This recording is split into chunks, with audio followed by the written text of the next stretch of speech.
In the beginning was the Word. So begins the oldest of scriptures. Not action, not effort, not toil. The Word. Every ancient culture knew this truth. Sound carries force. Vibration carries form. The Egyptians carved spells into stone. The Hebrews spoke blessings and curses into being. The Vedas of India declared mantras to be the very breath of creation. All spoke the same truth in different tongues. Words shape worlds. Florence Scovel Shinn stood in this lineage. To her, the Bible was not simply history, but a book of laws, and each law was waiting to be tested. She believed that a word spoken in faith could dismantle debt, dissolve illness, open doors that logic said were closed. She told of a businessman drowning in bills. Every morning he woke with dread. Every evening he slept with fear. His words betrayed him. "I'll never catch up. I'm always behind. I'm sinking." And sink he did. When Florence heard his plight, she gave him one line, just one. "I cast this burden on the Christ within me, and I go free." The man repeated it daily, at first without feeling, at first with doubt, but slowly he spoke it into faith. And as weeks passed, opportunities shifted. New clients arrived. Old debts dissolved. His voice, once trembling with fear, grew steady with assurance. Florence's law had proven itself again. Speak release, and life obeys. Why? Because the spoken word impresses the subconscious. Every time you say something aloud, it sinks beneath the surface, like a stone dropped into deep water. The conscious mind may forget, but the subconscious never does. It takes the word, waters it, feeds it, and, without asking permission, grows it into your experience.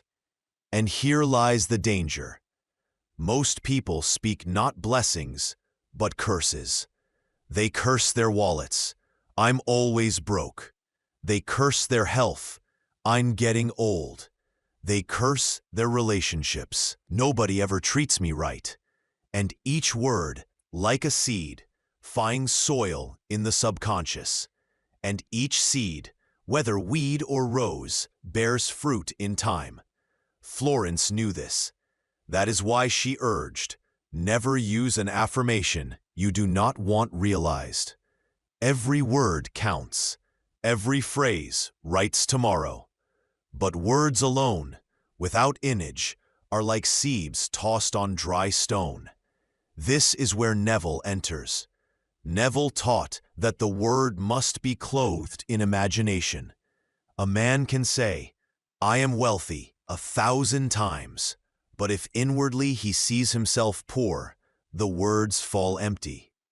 But if the same man closes his eyes and sees himself entering a grand home, feels himself holding a check, tastes the richness of life, then the word and image fuse.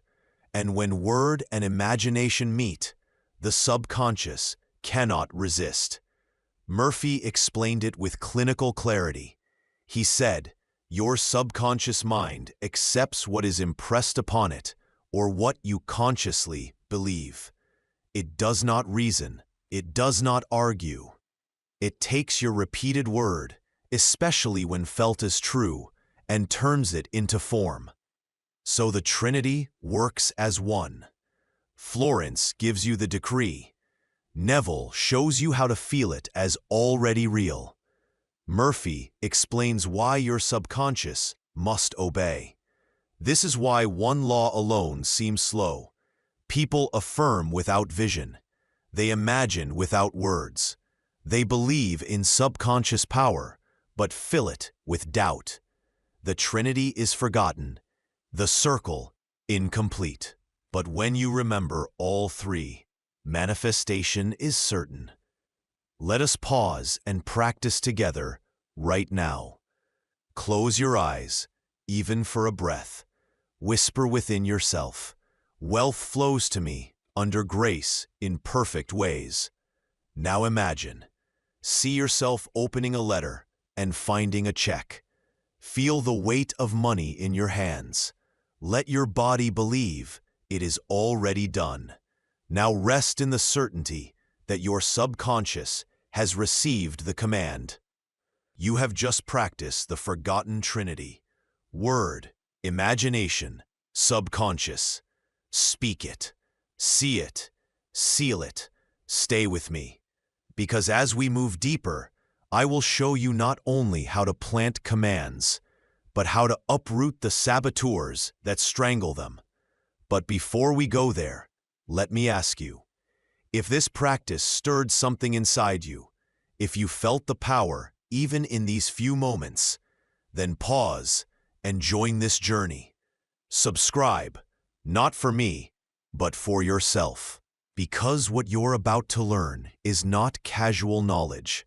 It is the difference between living at the mercy of circumstance and living as master of it. Now let us step into the shadows. For what good is planting seed if weeds are left to choke it?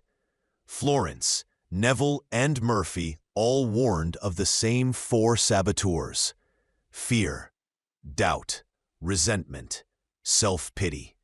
Fear is the great paralyzer. It paints the worst picture and forces the subconscious to construct it. Doubt whispers, "This cannot be true," and cancels the very decree you just planted. Resentment poisons the soil, for how can wealth grow in the heart of bitterness? And self-pity keeps a man chained, for as long as he identifies as victim, he can never command as master. These are not small enemies. They are cunning. They wear disguises. Fear often pretends to be caution. Doubt pretends to be logic. Resentment pretends to be justice. Self-pity pretends to be honesty. But each one is a thief, and each one must be cast out if the trinity is to work. Murphy said, "The law of belief is the law of your mind. To believe is to accept something as true. If you believe fear, the subconscious obeys fear. If you believe resentment, the subconscious builds prisons. If you believe pity, the subconscious keeps you small." Florence urged forgiveness. She said, "No man is your enemy. No man is your friend. Every man is your teacher." She taught that resentment must be released, for holding it binds you to the very condition you despise. Neville agreed. He declared, "Change your conception of yourself, and you will automatically change the world in which you live." So the work is clear. Guard your words, clothe them in vision, impress them with faith, and cast out the saboteurs. And in the next moments, I will show you a practice, ancient yet simple, that breaks their grip. But for now, hold this in your heart. My word is law. My imagination is creation. My subconscious obeys in perfect faith. Whisper it, repeat it, let it soak. Every temple has guardians. Every sacred chamber has thresholds. Before you enter, you must release what cannot follow. So it is with the trinity of manifestation. The word may be spoken. The vision may be held. The subconscious may be waiting. But if fear, doubt, resentment, or self-pity remain, they poison the soil before the harvest can rise. Florence Scovel Shinn was relentless about this. She knew that the greatest enemy of a decree was the hidden saboteur that followed behind it. A woman might declare, "I am divinely provided for." yet in the same breath complain, "But everything is so expensive." That second phrase cancels the first. The subconscious is not fooled by your best intentions. It obeys the most repeated, the most emotional, the most vivid. Murphy warned of the same danger. He wrote, "The subconscious mind does not distinguish between constructive and destructive thought impulses. It simply obeys. Say I am healthy, but dwell on sickness, and sickness will be impressed. Say I am wealthy, but imagine lack, and lack will be delivered." Neville took it further. A man's inner conversations are the causes of the circumstances of his life. He knew that it was not the loud declaration once a day, but the silent mutterings all day long that formed reality. So the first practice of mastery is this: detect the saboteurs, cast them out, replace them with truth. Let us walk through each one. Fear. Fear is the thief of tomorrow. It drags images of disaster into today. It floods the subconscious with scenes of ruin, until the very thing feared is built before your eyes.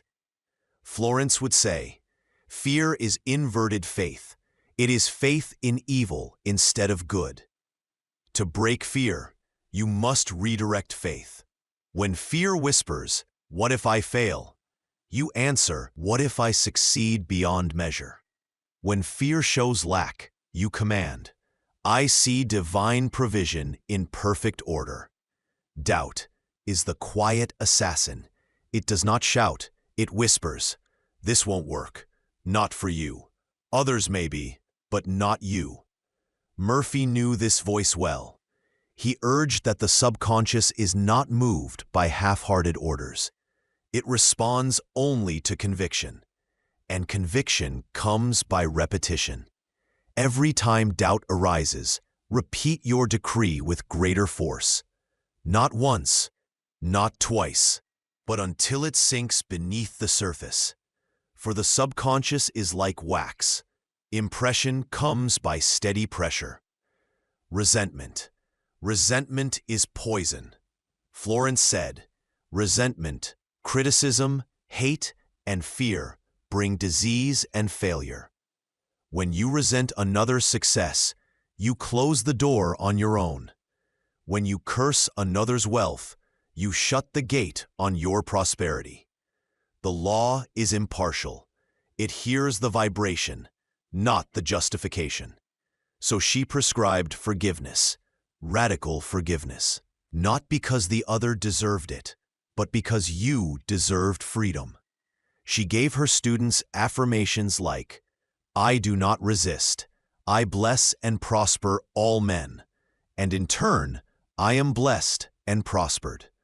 Self-pity, perhaps the most subtle saboteur of all. It wears the mask of honesty.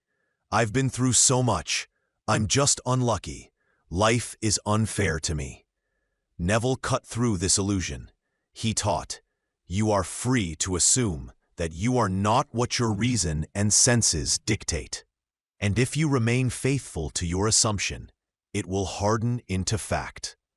Self-pity binds you to the role of victim. But the Trinity does not serve victims, it serves masters. The moment you assume mastery, self-pity dissolves. Now, how do you cast out these saboteurs in practice?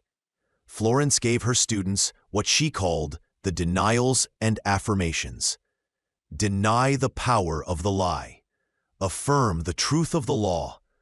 When fear rises, deny it. There is no power in fear. Divine love floods my mind and casts out all dread. When doubt speaks, deny it. There is no power in doubt. Faith is the law of my being. When resentment burns, deny it. There is no power in resentment. I forgive and set free, and I am free. When self-pity whispers, deny it. There is no power in pity. I assume my divine inheritance now. Then affirm their opposites. Fear replaced with faith. Doubt replaced with certainty. Resentment replaced with blessing. Self-pity replaced with mastery. Murphy simplified it. Impress the opposite. If fear shows sickness, affirm health until the subconscious accepts it. If doubt insists on lack, affirm supply until conviction comes. Neville, ever practical, gave his followers imaginal acts. If resentment haunted them, he told them, imagine shaking hands with the one you resented, and feel genuine relief. If pity plagued them, he told them, imagine yourself as already the one you desire to be, until the old identity dissolves. Do you see? Each of the three teachers provided a tool for the same battle. Florence, deny and affirm. Murphy, impress the opposite. Neville, assume the new identity. 3 weapons, 1 victory. Now, let us practice one together.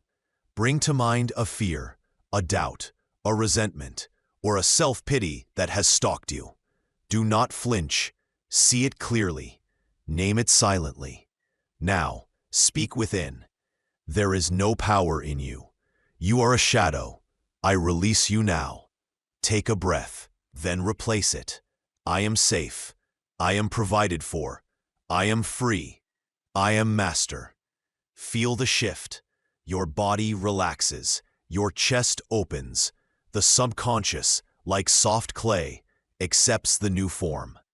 This is the work of casting out the saboteurs, and it must be done daily, as faithfully as brushing your teeth, if you want the Trinity to work without obstruction. And as you reflect, let me speak to you personally. If these practices are reaching into the hidden places of your heart, if you feel not just entertained, but awakened, then don't wander off. Subscribe now, but not as a gesture of curiosity. Subscribe as a commitment to yourself. Because each time we gather here, another layer of the forgotten Trinity is revealed, and you will need these pieces to complete the whole. Now, let us return to the light. For once the saboteurs are cast out, the soil is cleared, the words can be planted, the visions can be held, the subconscious can obey freely. And in this cleared field, miracles grow quickly. Murphy once told the story of a woman with a deep resentment toward her husband. She affirmed prosperity, she imagined abundance, but nothing came. When Murphy questioned her, he discovered the bitterness she carried. He urged her to forgive, not in word only, but in feeling. She resisted, then surrendered. Days later, a financial windfall arrived. The blockage had been removed. Florence told similar tales of students whose decrees were blocked by hidden anger. Only when forgiveness entered did supply rush in. Neville, too, insisted, be transformed by the renewing of your mind.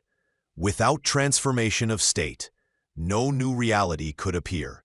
So you see, clearing the saboteurs is not optional. It is the hidden key most seekers ignore. They affirm, they visualize, they pray, and then they wonder why nothing comes. But deep beneath, the roots of fear, doubt, resentment, and pity choke the harvest. Not you, not anymore. Tonight, you have seen their faces. Tonight, you have learned their disguises. And tonight, you have been given the weapons to cast them out. Guard this practice. Keep it close. Use it whenever shadows rise. And stay with me. Because now that the field is cleared, it is time to plant a new command. One decree, clothed in imagination, sealed in the subconscious, that will become the living proof of the forgotten Trinity. Now that the saboteurs have been seen and cast aside, the garden of your mind is ready. The weeds are cleared, The soil is open. The air feels lighter. This is the moment to plant the seed. And remember this, the subconscious is always fertile. It does not choose between rose or thorn. It grows whatever you allow to be planted. Fear plants ruin. Faith plants miracles. Bitterness plants chains. Blessing plants freedom. Tonight, you will plant blessing. Florence Scovel Shinn would always begin with a decree. She called it speaking the word. Her language was sharp, precise, never vague. She would not say, "I hope money comes." She would declare, "Wealth of every kind now flows to me, under grace, in perfect ways." She knew the subconscious requires command, not suggestion. Murphy confirmed this. He explained, "The subconscious is like a soldier. It awaits orders. It does not argue. It does not ask why. It simply obeys the voice of authority. But most people give it weak orders. I think I'll try, maybe one day, if I'm lucky." The subconscious hears weakness and delivers nothing. Neville went even deeper. He taught that words are the outer garment, but imagination is the living body. You may declare wealth, but unless you see yourself wealthy, feel yourself wealthy, live inside the end of wealth, the word will remain hollow. To Neville, the decree must be fused with inner vision. Only then does it become alive. So here is how you plant a command, the Trinity way. 1. Speak the word, sharp, clear, undeniable. 2. Clothe it with imagination. See it as though it is already done. 3. Impress it upon the subconscious. Repeat it with faith until it is felt as true. Let us try it together. Whisper softly, "Divine abundance flows to me now, under grace, in perfect ways." Say it again, slower, with authority. Now close your eyes and imagine yourself opening your wallet and finding it full. See yourself paying a bill easily, joyfully.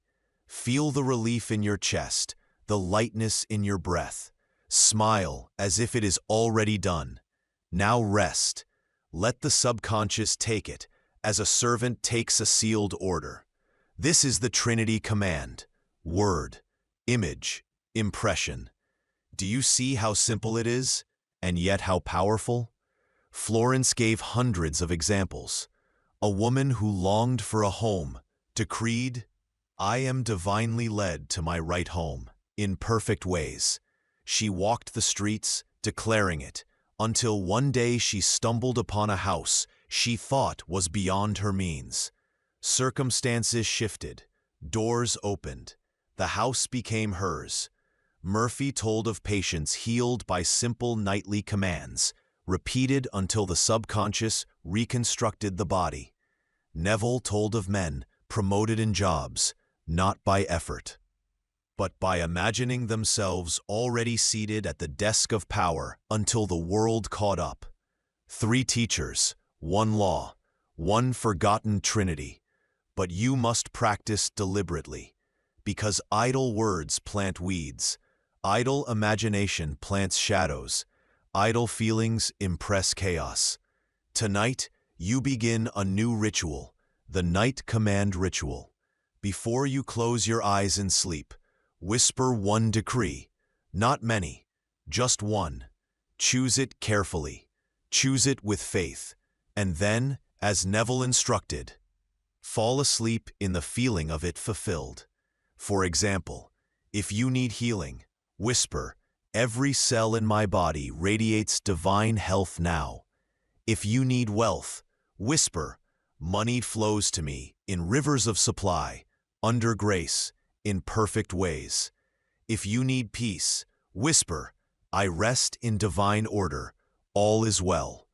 Whisper once, whisper twice, then imagine, feel the reality of it, and drift into sleep as though it were already true.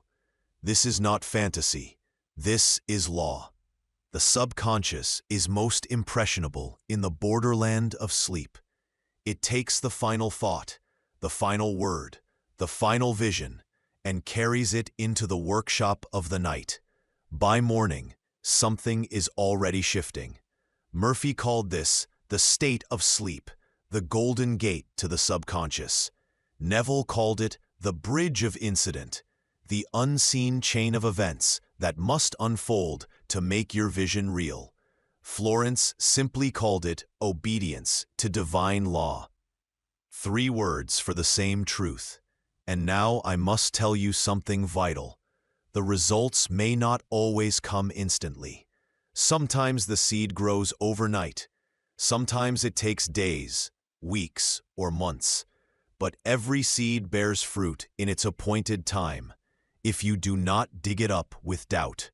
So guard the seed. After you decree, do not undo it by complaining. After you imagine, do not contradict it by fear. After you impress, do not uproot it by self-pity.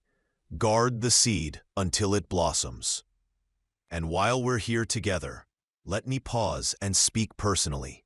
If you have felt the shift even now, if you sense the possibility of commanding life itself through word, vision, and subconscious obedience, then walk with me further. Subscribe so you do not miss the deeper codes. And comment below, what seed are you planting tonight? Is it wealth, health, peace, or love? Speak it publicly, and you strengthen it. Let me share a story. There was a woman, Evelyn, who suffered from chronic illness. Doctors offered no solution. She stumbled upon Joseph Murphy's writings. She began a nightly ritual. God is healing me now. I am whole, strong, and free. At first, nothing seemed to change, but she persisted, night after night, fusing the word with the vision of herself walking freely. Months passed. One day, she noticed her symptoms fading.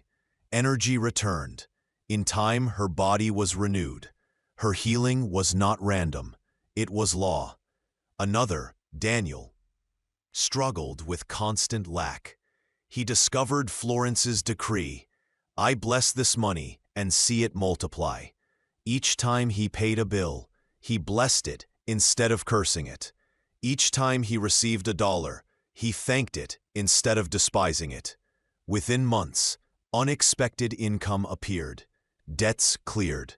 He moved from surviving to thriving, not by chance, by law.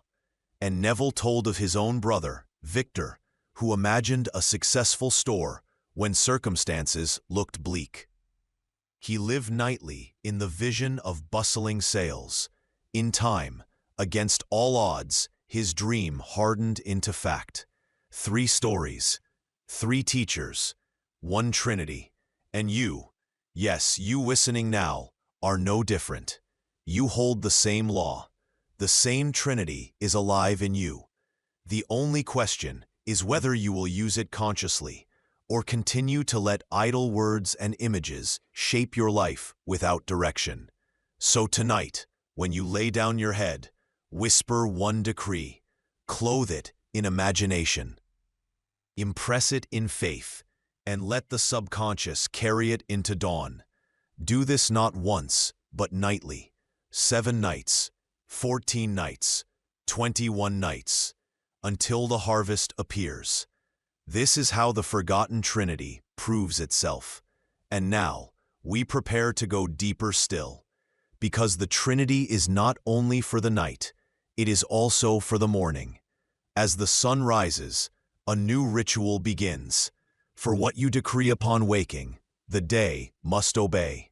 Stay with me, because in the next steps, I will show you the morning command, the counterpart to the night ritual, and how the two together can weave miracles into every hour of your life.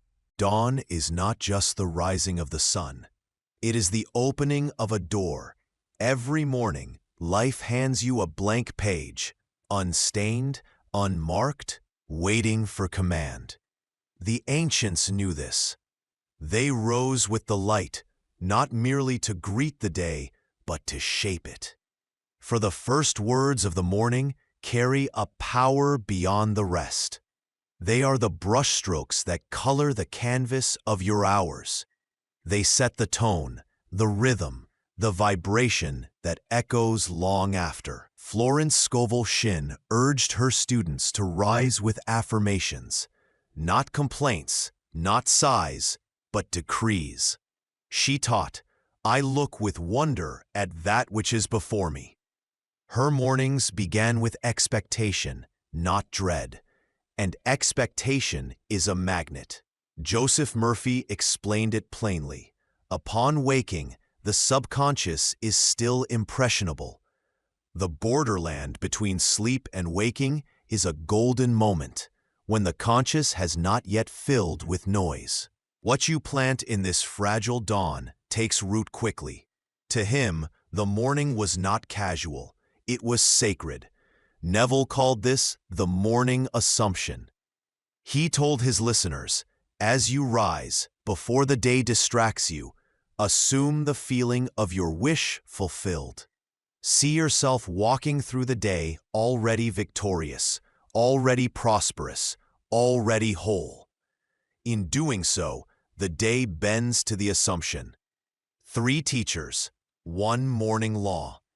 So here is the practice, the morning command ritual. As soon as your eyes open, before you reach for a device, before you recall yesterday's burdens, pause. Whisper one decree that seals your day. If you need health, say, "This is a day of vitality. My body radiates strength." If you need wealth, say, "This is a day of abundance. Money flows to me in expected and unexpected ways." If you need peace, say, "This is a day of divine order. All unfolds in perfect harmony." Speak it once. Speak it twice. Then imagine yourself moving through the day with that decree alive. See yourself smiling, succeeding, receiving, and feel the truth of it before your feet touch the ground. This is not routine, it is law. The subconscious, still half within the realm of sleep, takes your decree as fact and sets the machinery of the day accordingly. Consider this. How often have you woken with dread, muttered, "I'm so tired," or sighed, "This day will be hard"? And how often did the day obey? This was not coincidence. It was command. But you are awakening now. You see that every morning is not random, but programmable. Every sunrise is not accident, but opportunity. Florence knew it.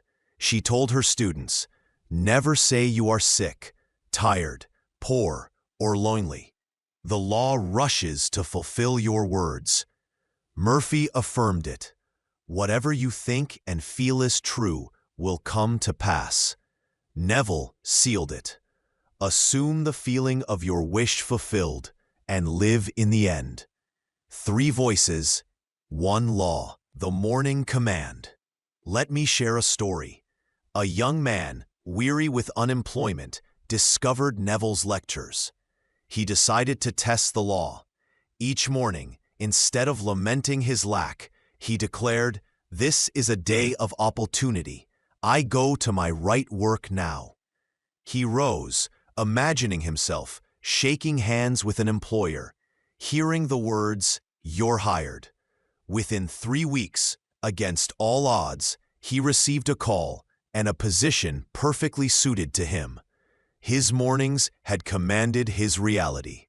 Another, a woman burdened with illness, took Murphy's advice. Each morning upon waking, she whispered, "Every cell in my body responds to divine health. Today, I walk in strength." She saw herself walking freely, smiling with energy. Slowly, her body obeyed. Within months, she was renewed. And Florence's students told countless tales of financial relief, born from morning decrees of abundance. "God is my supply, and supply is here," they would say. Soon checks, gifts, and promotions flowed in unexpected streams. These were not isolated miracles. They were law. The law of the Trinity applied at dawn. Pause with me now. Close your eyes and choose one decree for tomorrow morning. Just one. Say it within your heart. See it. Feel it. And imagine yourself waking tomorrow with it on your lips, your mind, your breath. This is your seed for the dawn. Guard it tonight and plant it at sunrise. And while we linger in this practice, let me remind you gently, if these words have opened something in you, if you are beginning to see that life has been waiting for your command all along, then stay close. Subscribe now, so each week another ancient key can be placed in your hand. And comment, what decree will you speak tomorrow morning? Declare it publicly, for spoken words multiply in strength. Now, let me take you even further, because once you learn to command the night and the morning, a new pattern emerges. Your days begin to align. Your nights become workshops of creation. Your mornings, gateways of manifestation. The law is no longer a theory, but a rhythm. Florence called it walking in faith. Murphy called it impressing the subconscious with persistence. Neville called it living in the end. But all meant the same. Daily rhythm, unbroken, transforms life. Yet there is one more layer: night command, morning command, and then the hidden practice of the inner conversation. The whispers you speak to yourself in the quiet hours of the day. The dialogues that run beneath the surface. Neville warned, it is your inner conversations that shape your outer world. Florence cautioned, idle words are just as creative as deliberate ones. Murphy explained, repeated thoughts are impressed upon the subconscious with or without consent. So while the night and morning give you anchors, it is the hours in between that complete the circle. Stay with me, because in what follows, I will show you how to master your inner dialogue so that your words, spoken and unspoken, are always aligned with the Trinity. The loudest voice in your life is not the one others hear. It is the whisper within, the constant murmur beneath your breath, the dialogue you carry in secret. You may never say it aloud, but it shapes your world more than any public speech.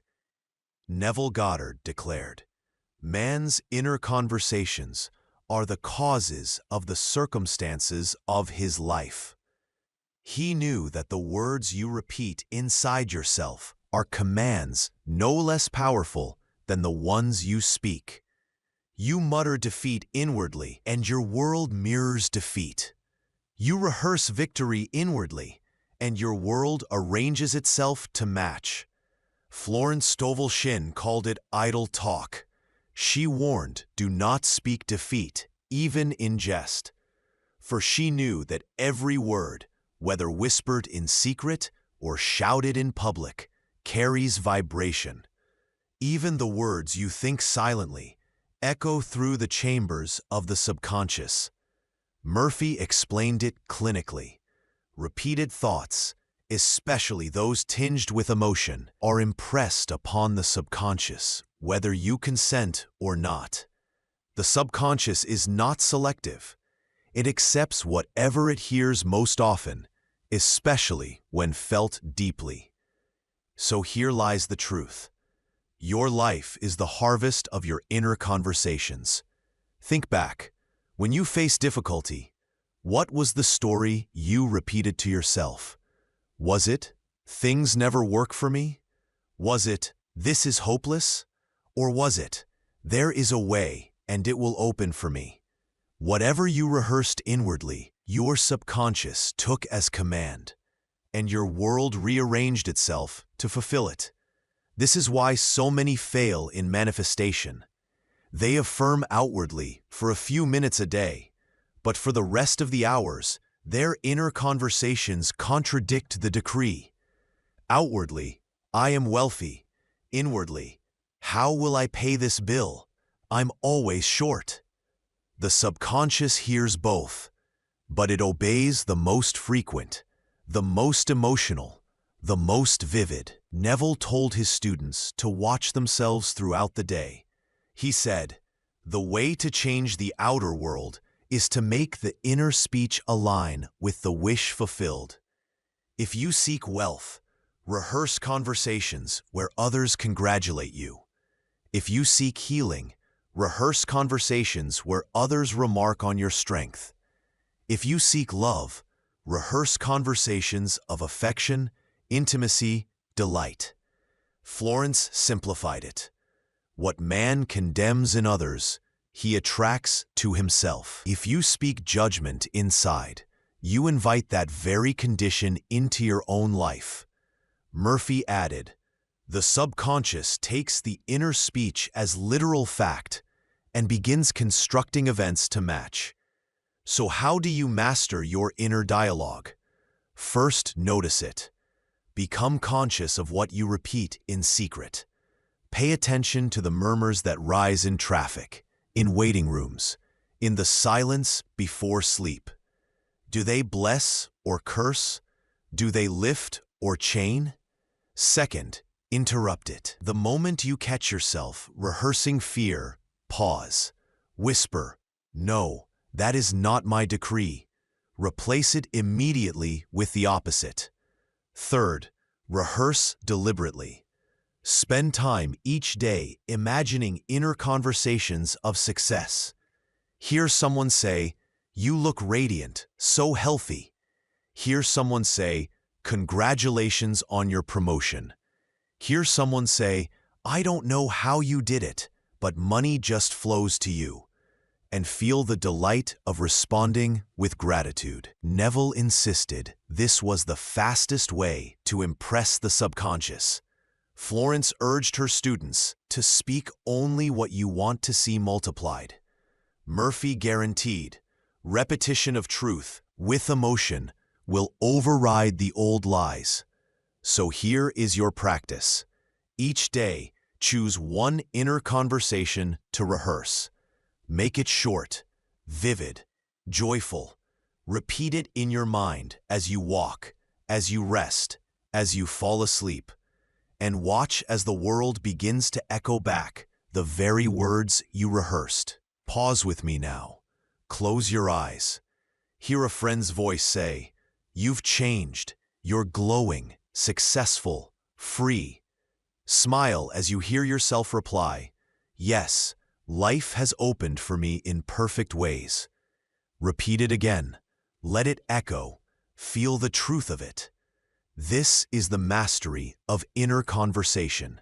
This is how you keep the Trinity alive, not just at night, not just in the morning, but all through the day.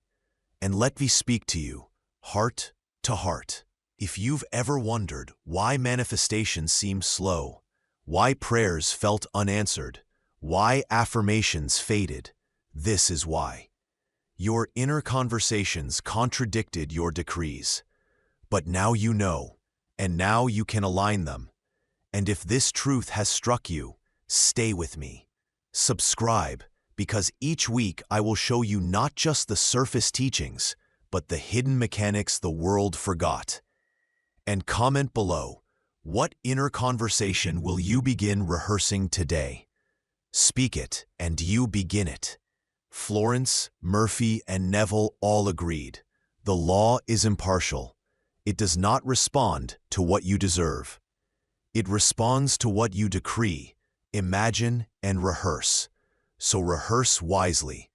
For every idle whisper builds a world, and every chosen word constructs destiny. But there is more. For even when your words are aligned, your imagination vivid, your subconscious impressed, your inner conversations faithful, one more element must be added: persistence. For the law works with certainty, but it demands consistency. Stay with me, because in what comes next, I will show you the hidden secret of persistence, why those who refuse to quit always win, and how Florence, Murphy, and Neville each taught the art of holding the vision until the unseen becomes seen. The seed is always faithful, but the seed does not sprout the moment it is planted. It must rest in the dark, take root, reach down before it rises up. And here is where many falter. They plant one night and dig up the next morning. They decree once, imagine once, and then in impatience, cancel it with doubt. Florence Scovel Shinn saw this often. Her students would speak powerful words, see brief glimmers of change, but then, when results did not arrive at once, they surrendered to complaint. She would tell them, never force a demonstration. Trust the law. Your supply is always in its right place, waiting to manifest. Her insistence was steady. Hold the word. Trust the process. Wait with expectation. Joseph Murphy explained it with clarity. He compared the subconscious to soil. You do not plant a seed today and demand fruit tomorrow. You water it. You guard it.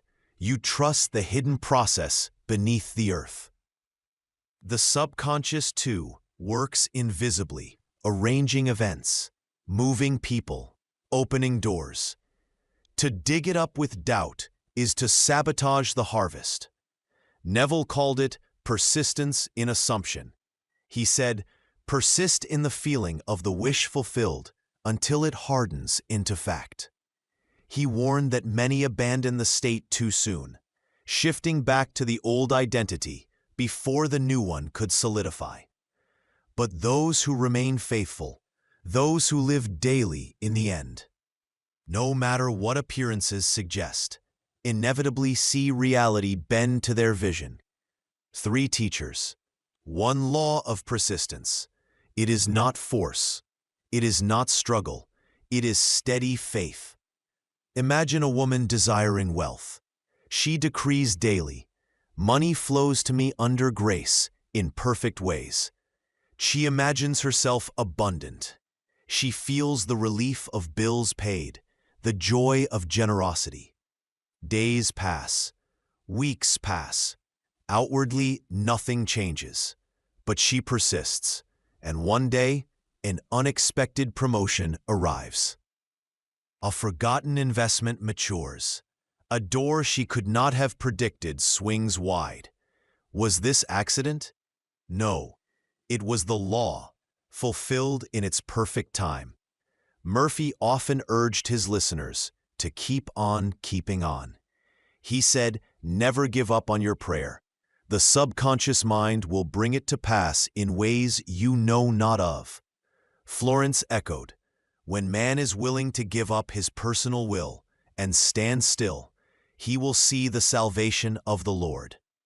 Neville sealed it. If you remain faithful to your assumption, it will materialize. Fact follows feeling. So how do you practice persistence? First, by refusing to measure with the senses. If you look outward too soon, you will be tempted to declare failure. Do not measure the seed by the empty soil. Trust the unseen growth. Second, by repetition.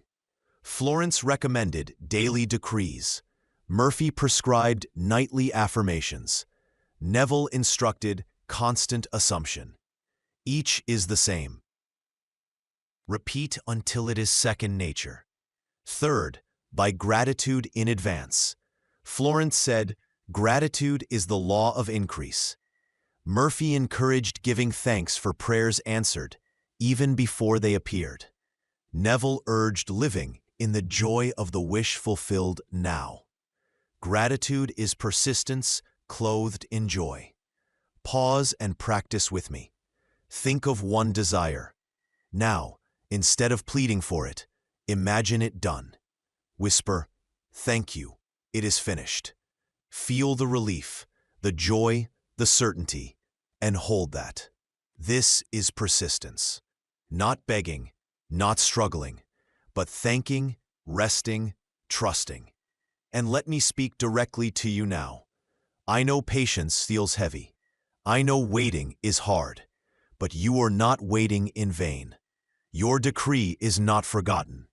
Your imagination is not wasted. Your subconscious has received the command, and it is working even now. So hold steady, persist, and when the harvest comes, you will see why delay was never denial. It was perfection unfolding. And if this reminder steadied your heart, if it gave you strength to persist when you felt like giving up, then let me encourage you. Stay with me. Subscribe now, not as routine, but as a covenant with yourself to hold steady until the unseen becomes seen. And share in the comments, what vision are you choosing to persist in? Speak it here and let the community hold it with you. Persistence transforms the Trinity from momentary practice into permanent law. It is the bridge between the invisible and the visible, the patience between decree and demonstration. Florence, Murphy, and Neville all built their lives on it. Florence published her affirmations faithfully, year after year. Murphy preached the subconscious laws relentlessly. Neville lectured until the very end, always declaring imagination as reality. Their persistence became their legacy, and your persistence will become your miracle. But there is one more dimension we must explore. For persistence alone is not enough if the direction of desire is wrong. Many persist in fear, in bitterness, in poverty, and the law faithfully delivers ruin. So what matters most is alignment, ensuring that your desires are not only personal whims, but rooted in divine order. Stay close, because next we will uncover the forgotten law of alignment, how Florence, Murphy, and Neville each taught that true manifestation is not forcing your will, but aligning with divine will. And once you understand this, you will see why some prayers seem unanswered, not because the law failed, but because the desire was unaligned. Desire is a fire. It can warm your home, or it can burn it to ashes. The difference lies not in the flame itself, but in its alignment. For the law of manifestation is impartial. It does not ask, is this wise? It does not ask, will this bless? It simply obeys. And so, many persist in desires that lead only to chains. They command what their ego craves, not what their spirit longs for. They decree shadows and wonder why the light never arrives. Florence Scovel Shinn saw this often. A student might come to her desperate for a particular outcome, a marriage, a possession, a promotion. They demanded it must happen this way, through this person, in this time.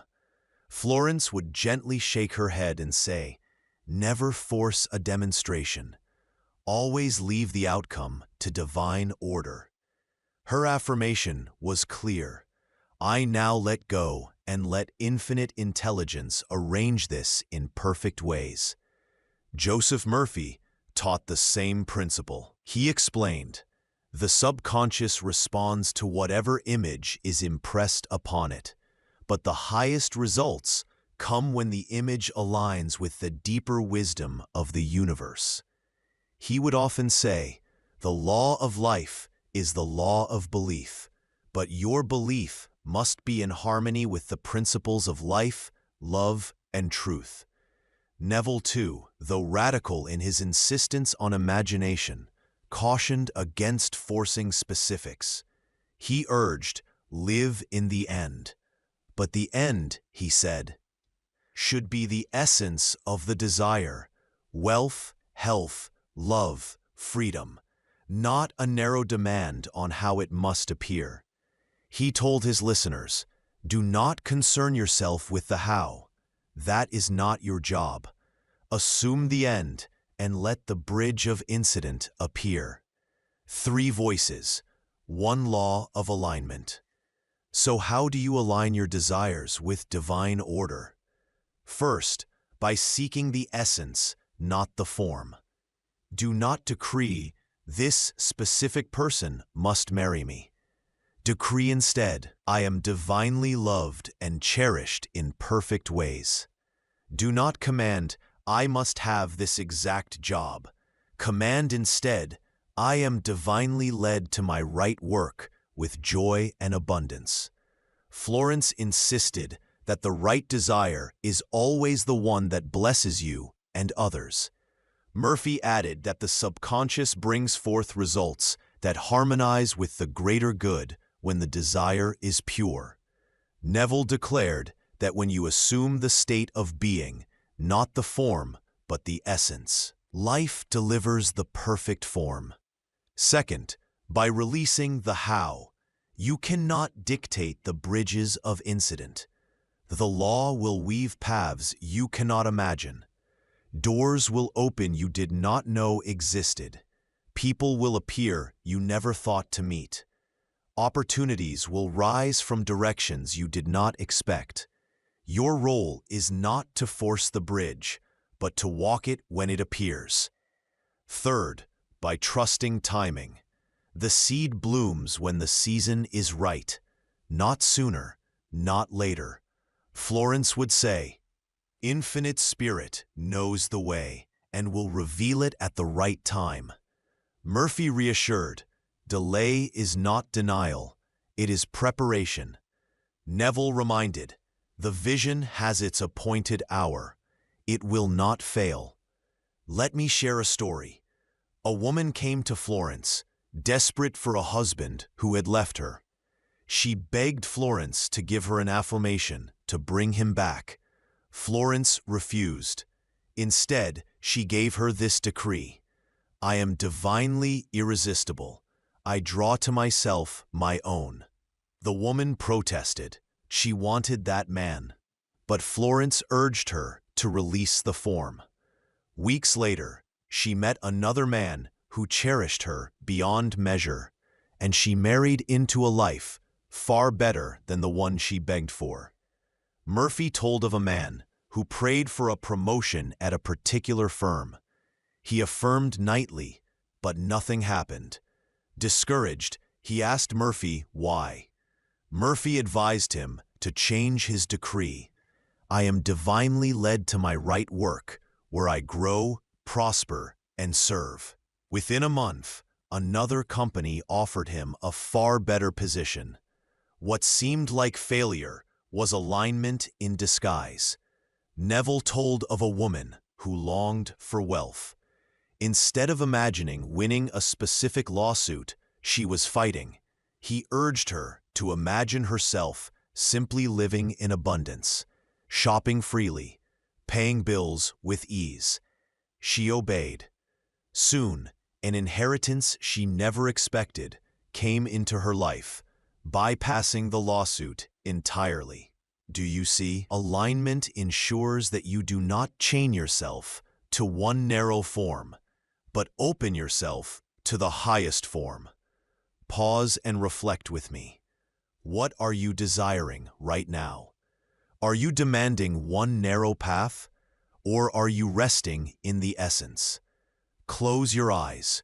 Whisper, "Infinite intelligence, I release control. I choose the essence, love, wealth, health, peace, and I allow you to arrange the form in perfect ways." Feel the burden lift. Feel the trust settle. This is alignment. And let me speak heart to heart. This truth may sting at first, because we are taught to cling, to demand, to force. But release is not loss, it is gain. When you surrender the form, you make space for the miracle. And if you feel this truth opening your heart, then walk with me. Subscribe, and each week we will go deeper into this alignment, until your desires are not only fulfilled, but fulfilled in ways greater than you imagined. And comment, what essence are you releasing into divine order tonight? Speak it aloud, and let the law record it. Florence, Murphy, Neville, all agreed. Alignment is not giving up. It is giving over.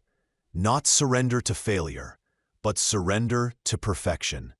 The law is faithful, but the highest manifestations are those that arrive in harmony with the greater good. So now you know, your desires must be purified into essence. Your will must be surrendered to divine will. Your vision must be trusted to unfold in perfect ways. This is the law of alignment. And once alignment is mastered, something extraordinary happens. Your manifestations no longer arrive with struggle, with strain, with delay.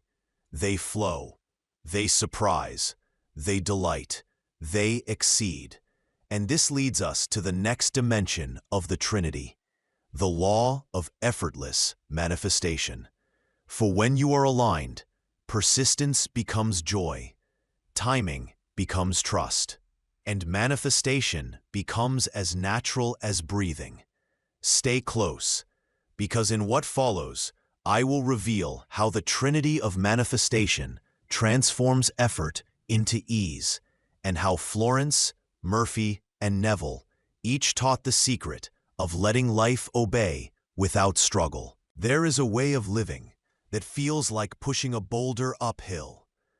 Every step is strain, every day is burden, every prayer is labor. And there is another way of living where doors swing open before you touch them, where paths clear without struggle, where answers arrive before the question is fully spoken. The difference is not luck, it is law. The law of effortless manifestation. Florence Scovel Shinn spoke of it often. She called it living under grace in perfect ways. She warned against striving, against forcing, against manipulating outcomes. She taught that true manifestation is not wrestled into being, but received. She told her students, man's word is his wand, filled with magic and power. He must wave it quietly, without fear, without strain, knowing that it cannot return void.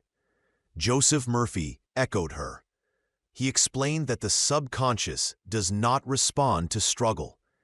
Strain communicates fear. Effort communicates doubt. The subconscious responds to calm conviction, to quiet certainty. He often reminded his readers, the feeling of health produces health. The feeling of wealth produces wealth. Your subconscious mind does not respond to willpower, but to imagination and faith. Neville went further. He declared, creation is finished. Everything already exists in the unseen. You are not creating from scratch. You are selecting from infinity. And if it is already finished, why would you strain? He told his followers, you do not have to make it so. You simply have to assume it is so. To assume is effortless. To persist in the assumption is ease. 3 teachers, 1 effortless law. And here is the paradox. Most people sabotage manifestation by trying too hard. They affirm frantically, hoping to convince themselves. They visualize with strain, gripping the image in desperation. They beg, plead, push, and then collapse in frustration. All of this communicates one thing to the subconscious: I do not have it. And so it obeys and continues to withhold. Effort is resistance disguised as faith. Ease is faith in action.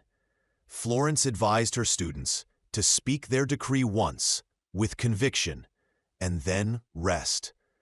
Murphy urged nightly affirmations, not as a struggle, but as a gentle impression, like rocking a child to sleep. Neville urged living in the end, not straining to imagine, but slipping into it like putting on a favorite garment. This is the secret. Manifestation is not forced, it is allowed. Let us practice it now. Choose one desire. Now, instead of begging, instead of straining, simply declare, "It is mine now, under grace, in perfect ways." Close your eyes. Slip into the vision. Do not force the picture. Let it form naturally. Perhaps it is you holding the keys to a home. Perhaps it is you smiling at a loved one. Perhaps it is you laughing as bills are paid with ease. Whatever it is, let it arrive gently. And then rest. This rest is faith. This ease is trust. This is the effortless law. Consider the lilies, Jesus said. They toil not, neither do they spin. Even Solomon, in all his glory, was not arrayed like one of these. This was not poetry only. It was law. The lilies manifest beauty without strain, because they are aligned, because they rest in divine order. So must you. Florence gave countless testimonies of those who tried to force demonstrations and failed, but the moment they surrendered, miracles appeared. A woman demanded money from one source and grew frantic when it did not come. Florence told her to release the channel and affirm supply under grace. Within days, money arrived from an entirely different direction. Effort failed, ease succeeded. Murphy told of a man who repeated affirmations with desperate tension, growing more anxious by the day. When Murphy urged him to relax, to affirm quietly before sleep, and then let go, the result came swiftly. His subconscious could not respond to tension, but it did respond to calm conviction. Neville told story after story of students who strained in imagination and saw no results until they finally learned to slip into the assumption like a cloak and rest in it. One man imagined wealth with frantic energy, exhausting himself. When Neville told him to simply feel it real and then forget it, the money came within weeks. Effort blocks, ease allows. Pause and feel this truth. Life does not need your struggle. It needs your faith. You do not need to force the river. You need to step into its current. Close your eyes again and whisper, "I rest in divine order.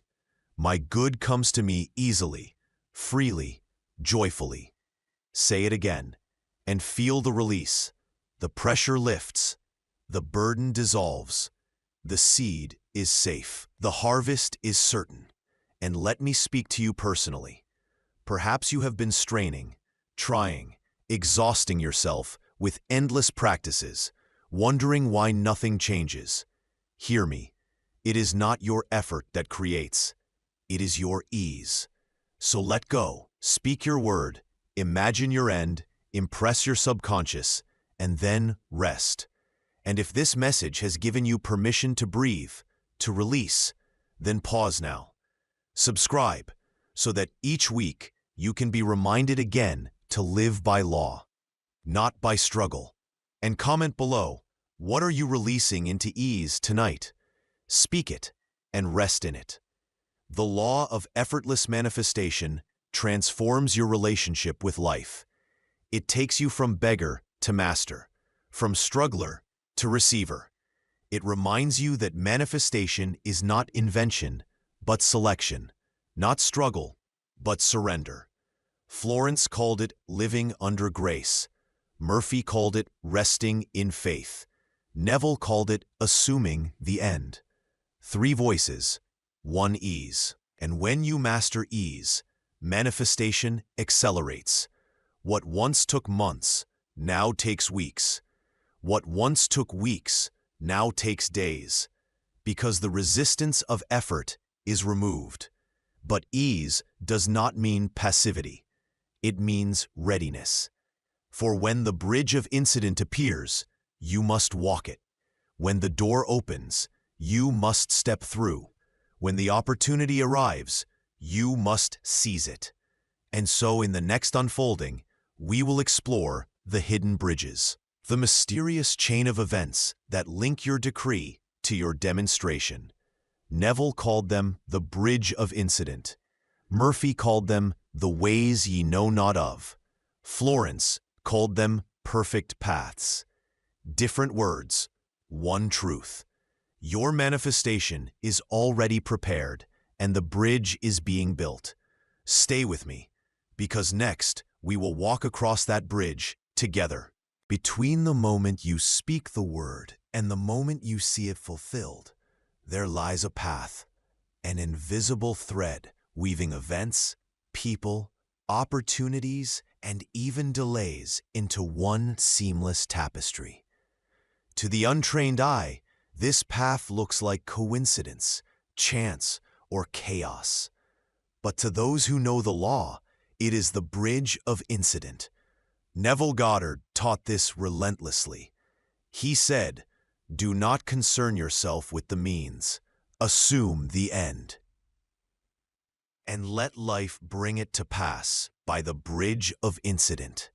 He knew that once you lived in the end, once you claimed your wish as fulfilled, the universe would conspire to create a sequence of events leading you there. Not forced by you, not manipulated by effort, but orchestrated by law. Joseph Murphy described the same principle in different words. He would remind his readers, "The subconscious mind knows ways you know not of. It has access to infinite intelligence, which arranges circumstances in perfect order. You plant the seed, but the subconscious decides how the roots spread, how the soil nourishes, how the sprout rises. Your job is faith. The rest is divine engineering." Florence Scovel Shinn called it the perfect path. She taught, "Infinite Spirit opens the way for my right place, right people, right supply, under grace, in perfect ways." To her, every answered prayer arrived by paths unseen, paths arranged with precision, yet hidden until the moment they unfolded.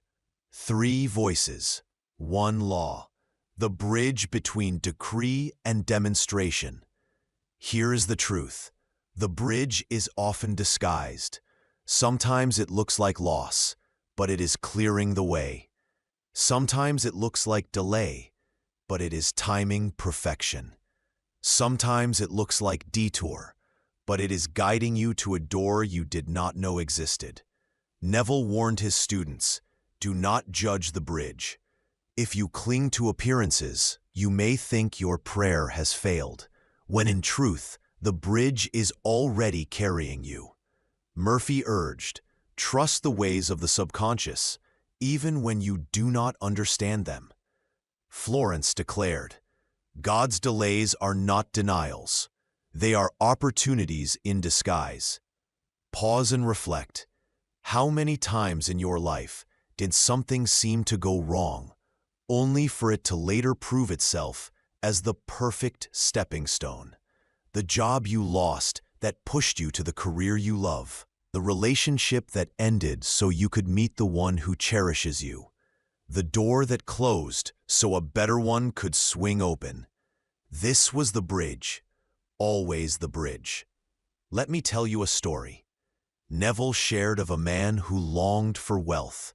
He imagined himself receiving large sums, living in abundance. Soon after, his employer reduced his position. Outwardly, it seemed like failure, but this loss drove him to start a business he had long postponed. Within a year, the business flourished, and his income surpassed anything the job could provide. The bridge looked like loss, but it was truly the passage to abundance. Murphy recounted the story of a woman who prayed for healing. At first, her symptoms worsened. She grew discouraged, but Murphy urged her to persist in affirmations of health.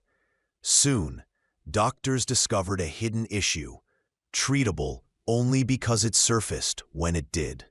What seemed decline was actually the subconscious arranging the perfect path to cure. Florence often told of students who desired supply. At times, debts increased before relief arrived. She explained, the law was rearranging debts, contracts, and obligations in order to clear the way for freedom. The bridge looked darker before it grew light. So do not fear the bridge. Do not curse the bridge. Do not abandon the vision when the path looks crooked. Every step is guided. Every step is perfect. Here is your practice. When you speak your decree, when you clothe it in imagination, when you impress it on your subconscious, release the how, release the when, release the form. Whisper, infinite intelligence, arrange this in perfect ways. I walk the bridge in faith. And then live your day with expectancy. Notice the small shifts. Notice the conversations, the chance meetings, the sudden ideas. These are not accidents. They are planks of the bridge. Pause with me now. Think of one desire you have planted. Close your eyes and whisper, the bridge is built. I walk it in faith. See yourself walking across an invisible bridge, one step at a time, until you arrive at the end already imagined. Feel the certainty.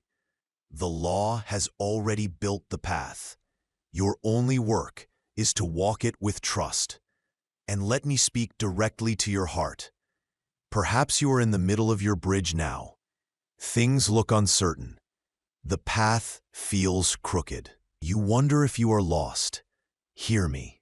You are not lost. You are being carried. The law is faithful. The bridge is precise. And if this reminder steadied you, then join me further. Subscribe, because each week I will guide you across these hidden bridges until you stand firmly in your demonstration.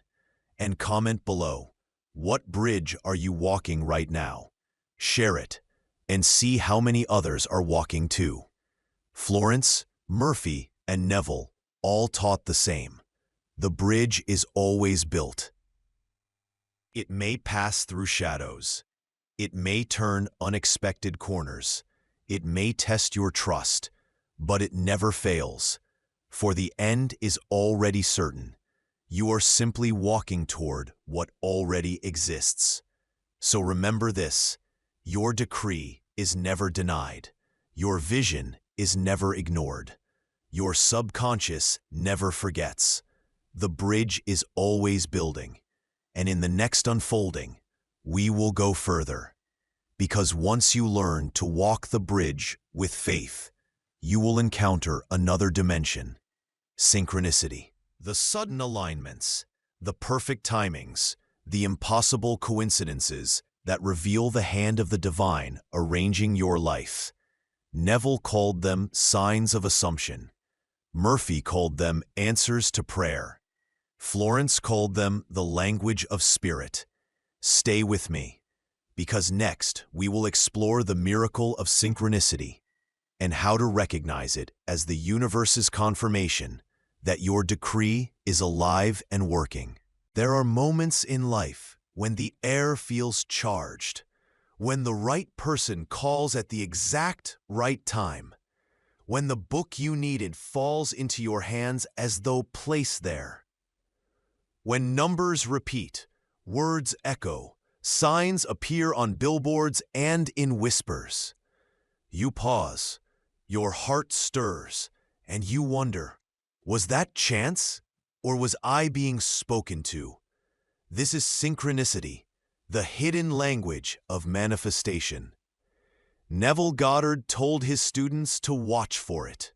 He said, signs follow, they do not precede. When you assume the end, life will rearrange itself and give you hints that your assumption is alive. He reminded them not to chase signs, but to notice them, gentle nods from the unseen that they were on the right bridge. Joseph Murphy described it as answered prayer. He said the subconscious, once impressed with a command, sets into motion ideas, nudges, and opportunities that appear like coincidence, but are in truth divine orchestration.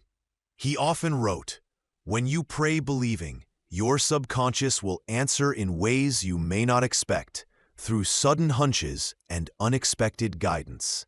Florence Scovel Shinn called them messages of spirit. She would tell her students, "Nothing stands between man and his highest ideals but doubt and fear. Spirit speaks through signs, symbols, and the perfect timing of events." She encouraged them to walk alert, knowing that infinite intelligence communicates constantly through what appears to be chance. 3 voices. 1 law of synchronicity. Here is the truth. Once you speak your decree, imagine the end, and impress the subconscious, the universe begins weaving. Threads are pulled, people are moved, times are aligned, and along the way, you are given hints, small or great, that remind you the law is alive. These signs are not the miracle itself. They are the echoes of it. The footprints of the coming harvest. The gentle voice saying, "Keep walking. The bridge is firm." Let me share with you a story. Neville told of a woman who assumed wealth. Each night she imagined herself signing checks with ease, living in abundance. Days later, she began seeing the number 777 everywhere, on receipts, buses, street signs. She felt stirred. Not long after, unexpected money flowed into her life. The numbers were not the wealth. They were the whisper that wealth was already on its way. Murphy told of a man who prayed for healing. Soon after, everywhere he went, he heard the phrase, "Be strong." Strangers said it, books repeated it, sermons echoed it. He realized it was the subconscious affirming his decree. Strength returned to his body. The signs confirmed the work was already happening. Florence told of a student who longed for a home. After affirming daily, she began stumbling upon keys everywhere. Key charms, drawings of keys, even conversations about keys. Within weeks, the woman found her perfect home, keys in hand. Spirit had been speaking all along. Pause and reflect. What signs have been appearing in your life? Have you dismissed them as chance? Or have you recognized them as whispers of the law? Here is how you work with synchronicity. First, notice. Walk through your day with spiritual alertness. Pay attention to repeating numbers, symbols, phrases, sudden meetings. Second, receive. When a sign appears, instead of brushing it off, pause and say, "Thank you. I know my decree is alive." This strengthens the impression. Third, do not chase. Signs follow faith. They are not to be hunted like trophies. They are confirmations, not directions. The direction remains the decree, the vision, the assumption. And fourth, act when nudged. Sometimes a sign is simply reassurance. Other times, it is guidance. The phone call to answer, the door to knock on, the idea to write down. The subconscious and spirit will nudge you toward the bridge. Honor the nudge. Pause with me now. Think of a decree you have spoken. Now recall. Have there been signs already? Numbers, whispers, coincidences? Close your eyes and whisper, "I see the signs. I thank the signs. I walk in faith." This is the language of synchronicity. And let me speak to you personally. I know the human mind loves to dismiss. It says, "That's coincidence. That's random." But nothing is random in a universe governed by law.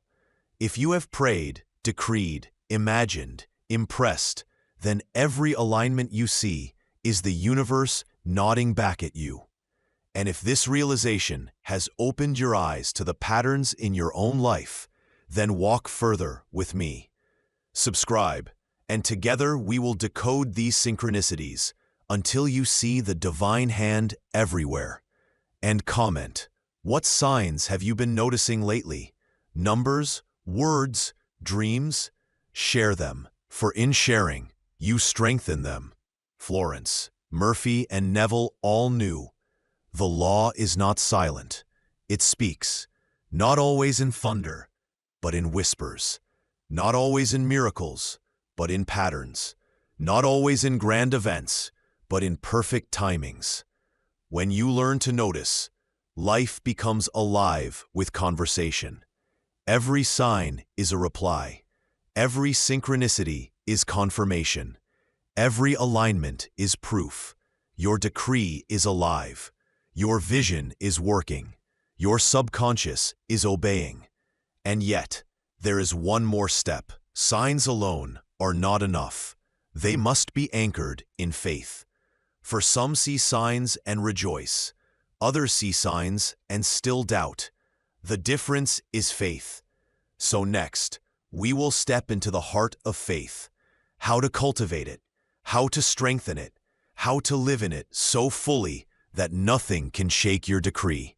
Stay close, because in what follows, we will uncover the deepest power of the Trinity, the unshakable faith that turns every word into law, every image into fact, every subconscious impression into living reality.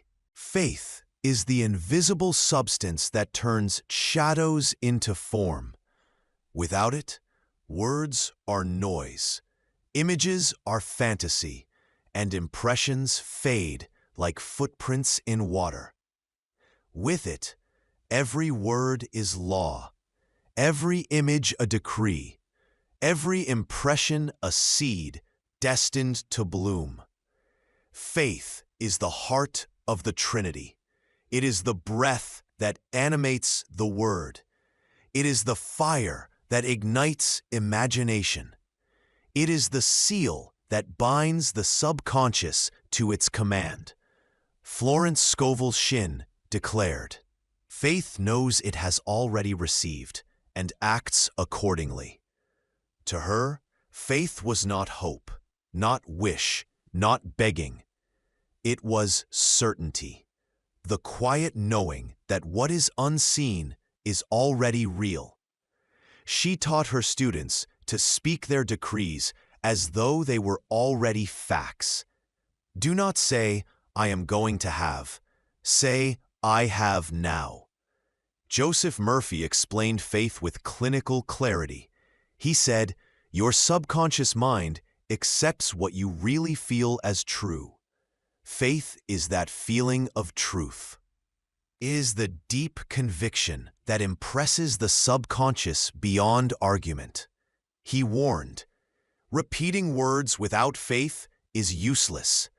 The subconscious responds not to empty sounds, but to belief wrapped in emotion." Neville Goddard made faith even more radical. He said, "Faith is loyalty to the unseen reality." He urged his listeners to remain faithful to their assumption, even when every sense screamed otherwise. He told them, "Can you remain loyal to your unseen state? Can you persist in the feeling of the wish fulfilled until fact bends to it?" 3 voices, 1 law. Faith as substance, conviction, loyalty. Pause and reflect. Do you treat your decrees as experiments? Do you test them with half-belief, waiting to see if they work? Or do you treat them as commands already alive? For the law does not respond to curiosity. It responds to conviction. Consider this. A judge does not issue orders with hesitation.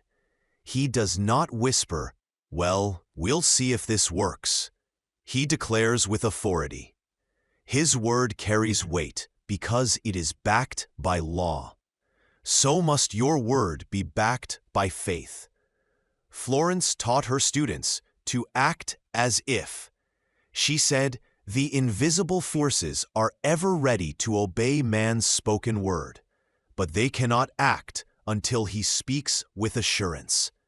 Murphy encouraged patients to visualize healing, not as possibility, but as present reality, until faith produced the result. Neville told his listeners to live in the end, carrying themselves in the confidence of already having, already being, already receiving. Faith is not strain, it is rest. It is the quiet ease of knowing the seed is safe, the harvest certain, the bridge already built. Let me share a story. Florence told of a woman who desperately wanted money for rent. She affirmed, but her fear grew louder. Florence asked her, "Do you have faith or fear?" The woman admitted fear.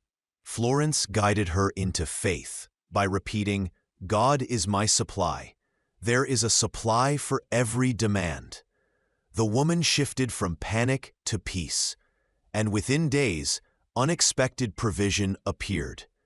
Murphy shared of a man battling illness. He repeated affirmations without result. Murphy discerned his words were mechanical, not believed. He urged him to repeat them until they sank into feeling, until faith came alive. The man obeyed. Soon, the healing followed. Neville told of a woman who imagined wealth, but returned daily to worry. He told her, "Your loyalty is to fear, not to faith. Change your loyalty." She chose instead to persist in the feeling of abundance. Months later, her reality matched. So how do you cultivate faith? First, by repetition. Faith grows the way a muscle grows. Through use. Repeat your decree until it shifts from doubt to certainty. Second, by testimony. Read stories of answered prayers. Hear others' victories. Recall your own past successes. Faith feeds on memory and example.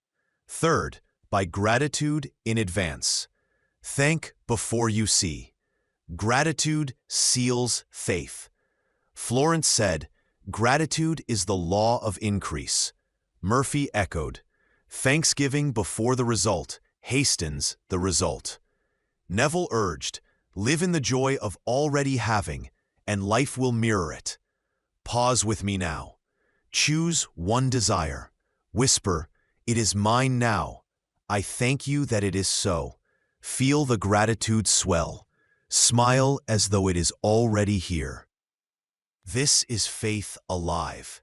And let me speak to you personally. Faith is not foreign to you.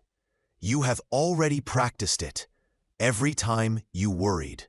For worry is faith in the negative. It is loyalty to fear, persistence in disaster. If you can believe in what you dread, you can believe in what you desire. If you can imagine ruin and feel it as real, you can imagine success and feel it as real. Faith is already your skill. You need only redirect it. And if this reminder has stirred you, if you feel faith rising even now, then stay with me. Subscribe and we will build this faith together until it is unshakable. Comment, what are you choosing to believe tonight? Speak it publicly, for faith grows when declared. Florence, Murphy, and Neville all insisted, faith is not optional. It is the axis upon which the Trinity turns. Without it, decrees fade, images crumble, impressions dissolve. With it, decrees are fulfilled, images are clothed, impressions bear fruit. So guard your faith, feed your faith, live in your faith, and next we will go deeper still. For faith, once alive, produces a new way of living, a daily rhythm where doubt no longer rules, Fear no longer binds, and every act becomes an expression of divine certainty. Stay close, because in what follows, we will explore how to live in faith consciousness, the permanent state where the Trinity becomes the atmosphere of your entire life. Faith is not meant to be a fleeting moment. It is not a spark that flickers for a night and fades by morning. It is a state, an atmosphere, a consciousness. When faith becomes your dwelling place, the Trinity of manifestation no longer feels like practice. It becomes life itself. Your words naturally decree. Your imagination naturally creates. Your subconscious naturally obeys. You do not step in and out of the law. You live in it. Florence Scovel Shinn called this the faith consciousness. She said, "Faith opens the way. When man is governed by faith, he has no anxiety, no fear, for he knows the supply is always at hand." Her students who lived in faith did not waver between affirmations and complaints. Their entire being radiated certainty. Joseph Murphy explained it as the habitual state of belief. He wrote, "Whatever your conscious mind assumes and believes as true, your subconscious will accept and bring to pass." Faith consciousness, to him, meant training the conscious mind to habitually assume the best, until it became second nature. Neville Goddard described it as living permanently in the end. He said, "Your assumption, if persisted in, will harden into fact." Faith consciousness is the refusal to ever step back into the old state. It is remaining loyal to the unseen reality until it becomes visible reality. 3 teachers, 1 state. Faith consciousness. But how do you enter this state? How do you make faith your atmosphere instead of your occasional visitor? First, by discipline of speech. Your tongue must be trained. No idle curses, no careless jokes about lack, sickness, or defeat. Florence urged her students to speak only what they want to see multiplied. To her, discipline of words was the first gateway into faith consciousness. Second, by discipline of imagination. Your inner theater must be guarded. No rehearsing fears. No daydreaming disaster. Neville insisted, imagine only what you wish fulfilled. Live in that end until it feels natural. To him, this discipline was not work. It was joy, the joy of creating. Third, by discipline of feeling. Your emotions must be tuned to faith, not fear. Murphy explained, the subconscious is moved by feeling, not by empty words. So faith consciousness means cultivating feelings of gratitude, peace, confidence. It means learning to soothe yourself into trust whenever anxiety rises. And fourth, by habit. Faith consciousness is built by repetition. Daily decrees, nightly visions, morning commands, inner conversations aligned, persistence in assumption. Over time, these practices stop being effort and become identity. Pause with me now. Take a breath. Whisper, faith is my atmosphere. I live in certainty. I walk in trust. I breathe in divine order. Say it again. Feel it settle in you, not as a fleeting spark, but as a steady flame. Let me share a story. Florence once told of a woman who struggled with constant anxiety. She affirmed, but her fear always returned. Florence urged her, train your words all day long. The woman obeyed, refusing to speak any defeat. Day by day, her entire atmosphere shifted.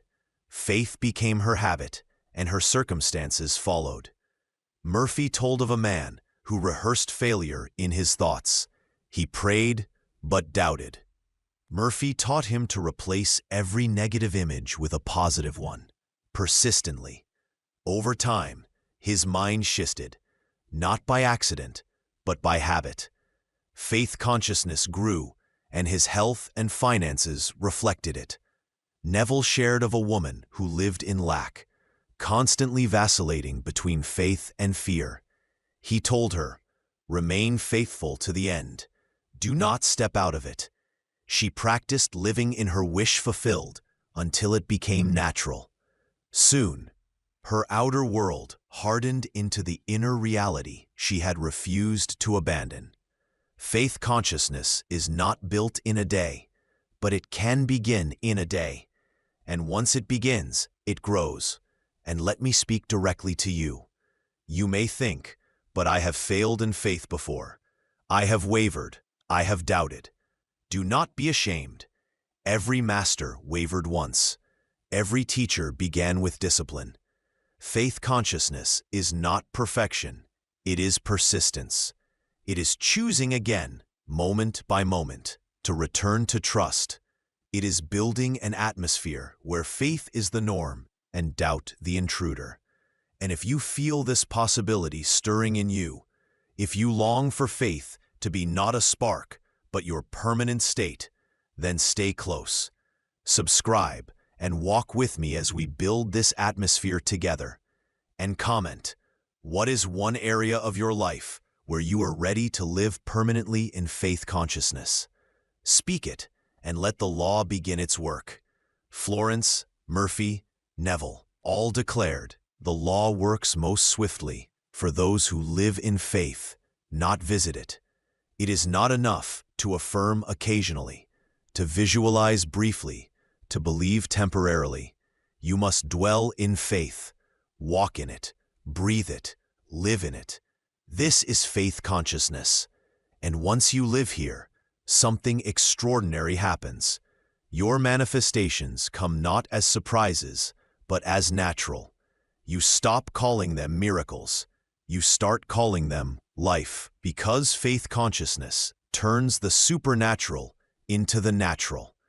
And in the next unfolding, we will explore this transformation, how living in faith makes manifestation so normal, so constant, that you no longer chase it, but simply expect it. Florence called it demonstration. Murphy called it answered prayer. Neville called it fact hardened from assumption.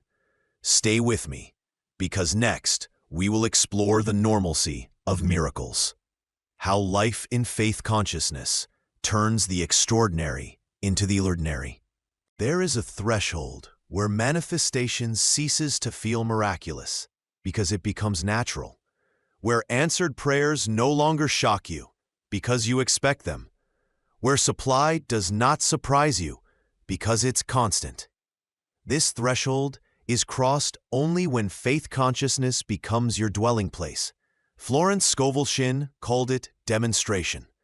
She would say prayer is answered the moment it is spoken in faith, but the manifestation appears when man is no longer surprised by it. To her, miracles were not rare. They were demonstrations of divine law, as dependable as sunrise. Joseph Murphy explained it as answered prayer. He wrote, "Your subconscious responds faithfully to the pattern impressed upon it. When you live in habitual faith, results flow regularly, not sporadically." He reminded his readers that when belief is steady, results are steady. Neville Goddard called it the hardening of fact. He declared, "Your assumption, if persisted in, will harden into fact. Once you live in faith, the extraordinary becomes ordinary, because life has no choice but to mirror your loyalty to the unseen state." 3 teachers, 1 rhythm. Miracles made normal. Pause for a moment. What would it feel like to no longer beg for blessings, but to expect them? What would it feel like to no longer strain for supply, but to assume it? What would it feel like to no longer chase signs, but to live in certainty that the signs are everywhere? This is the atmosphere of demonstration. Florence's students often reported that once they mastered faith consciousness, life became playful. Money arrived before the need. Health improved before the worry. Opportunities appeared without strain. They no longer prayed in panic. They declared in peace. Murphy's patients testified that once they trusted the subconscious, they stopped obsessing over how things would work. They knew the law was faithful. Their minds rested, and results flowed with surprising regularity. Neville's followers said that once they lived in assumption, life became a constant stream of fulfillment. They would imagine quietly at night, and soon the days were filled with echoes of their visions. They stopped calling them miracles, because they realized this was simply how life was meant to be lived. So here is the practice. Begin to normalize the miraculous. Stop treating answered prayer as rare. Stop treating supply as accident. Stop treating healing as chance. Say instead, of course it came. Of course it worked. Of course life obeys me. The subconscious responds to expectation. When you expect miracles as normal, it delivers them as normal. When you expect them as rare, it delivers them as rare. Pause now. Think of one blessing you have been asking for. Now, instead of wondering if it will happen, whisper, of course it is mine. Of course it is here. Of course it is done. Feel the difference. This is the consciousness of demonstration. And let me speak to you personally. Perhaps you have lived chasing signs, begging for crumbs, shocked when blessings arrived. That season is over. You are not a beggar. You are a creator. You are not pleading with chance. You are commanding by law. From now on, expect miracles as normal. And if this truth stirred something in you, then walk further with me. Subscribe, not as routine, but as a vow to live by law. And comment below, what miracle are you ready to normalize in your life? Declare it now, and watch how quickly it becomes ordinary. Florence, Murphy, and Neville all lived in this rhythm. For them, the extraordinary was daily. Demonstration was constant. Life itself was proof of the law. So let it be for you. Walk in faith until answered prayer becomes your default. Live in assumption until visions harden into fact daily. Speak decrees until blessings multiply as naturally as breath. This is the transformation. Miracles cease to shock you because you finally see that you were designed to live in them.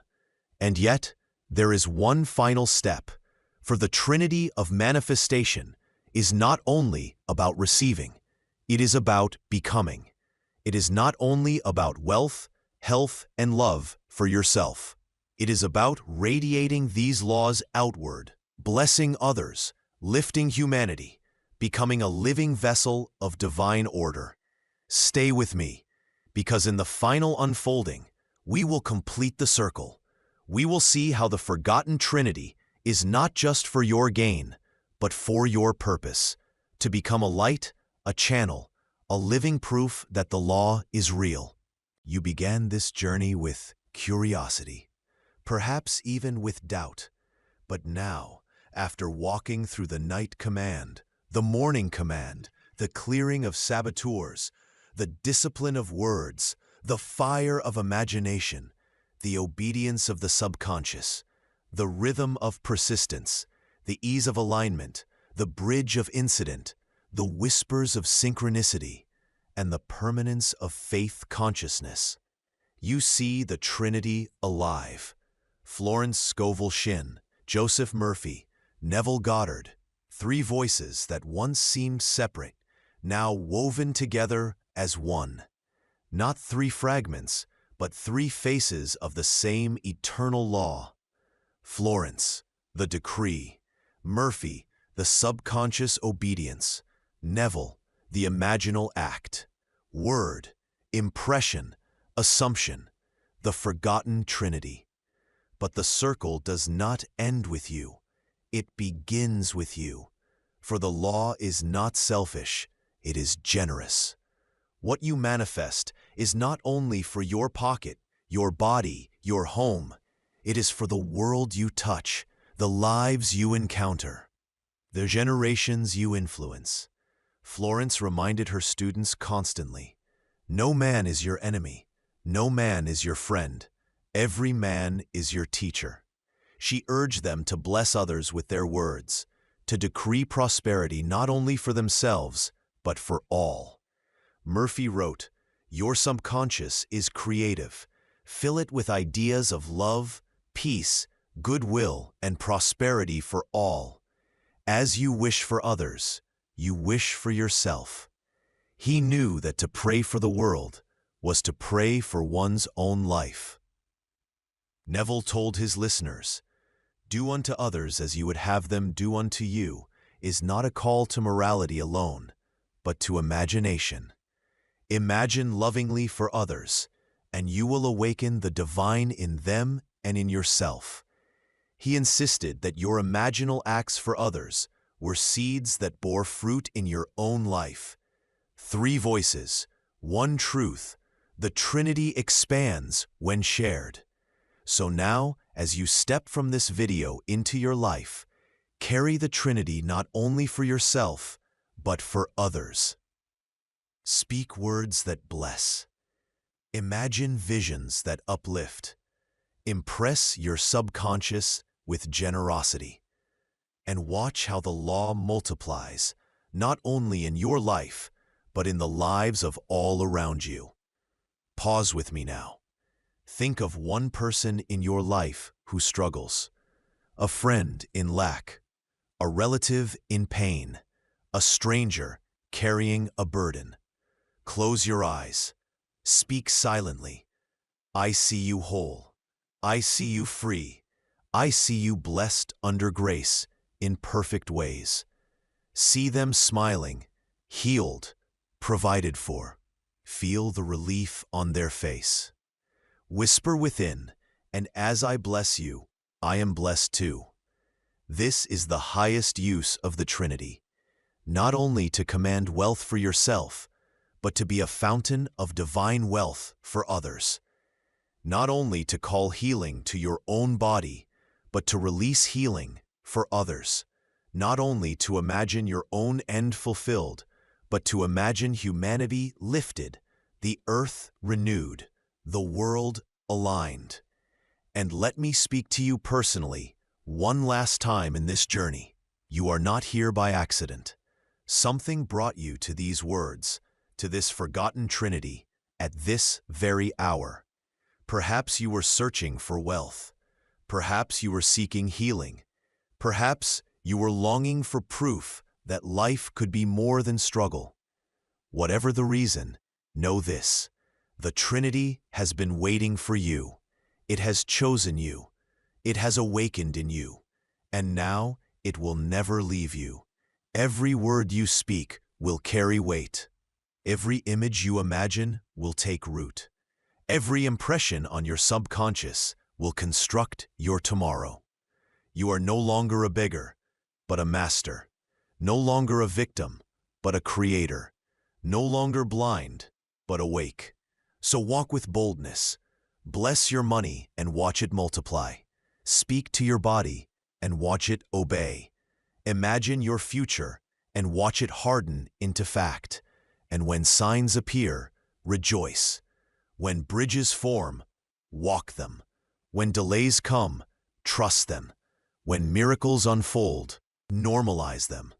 This is your new life, a life in the rhythm of the Trinity, a life where manifestation is not occasional, but constant, a life where blessings are not accidents, but law, a life where you are not separate from divine power, but a vessel of it. And as you live in this rhythm, remember to return, because this is only the beginning. The Trinity has many more layers, many more codes, many more revelations waiting for you. Week by week, they will unfold. Word by word, your life will change. So if you have walked this far, then let this be your covenant. Subscribe and walk further. Join this community where the forgotten Trinity is remembered, practiced, and lived. And comment below, what is the one truth you are carrying with you from this journey? Speak it and seal it. Florence once said, "Man can only receive what he sees himself receiving." Murphy declared, "Change your belief, and you change your destiny." Neville affirmed, "Imagination creates reality." Three voices, one law, one Trinity, alive again in you. And as you rise from this moment, may you carry this decree: my words are law. My imagination is creation. My subconscious obeys with perfect faith. I live in divine order, under grace, in perfect ways, and my life is proof of the forgotten Trinity. Whisper it now, whisper it again tonight, and whisper it until your whole being vibrates with its truth. For the Trinity of manifestation is no longer forgotten. It has been remembered, and it has been remembered in you.